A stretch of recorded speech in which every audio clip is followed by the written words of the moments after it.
पंडित उत्कलमणि गोपबंधु दास को मोर भक्तिभूत प्रणति।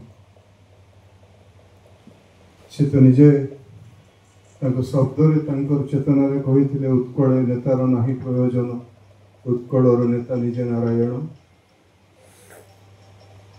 सारा भारत रे सारा विश्व रे ये उत्कल ये ओडिशा एक एमिति एक अद्भुत पवित्र पावन तीर्थ जे ये स्वयं महाप्रभु विराजमान करिछन्ति।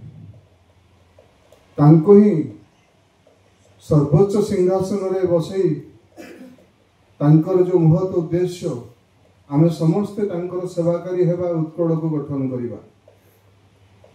उत्कलमणि कहिथिले गोटे मात्र शिवरात्रि रे काहे उजागर रहिबा, समग्र जीवन हेउ एक शिवरात्रि, अंधारे नहुड़ पथ हे सरग यात्री। से जो केवल सेवा नुहति, से जो दरदी बंधु, से जातिर मथामणि, तांकर जो हृदय ए माटी पाई, ए दुखी मनीषा पाई, ए पीड़ित महाजनता पाई, से हृदयटे आगामी केतेशह वर्ष खोजिले आमे पाइबा कि? तेणुक सरल नम्र दरदी हृदय परोपकार सेटा होछि माधव सेवा बोली सी आम ओडिया जाति मंत्र देकी जाइछन्ति।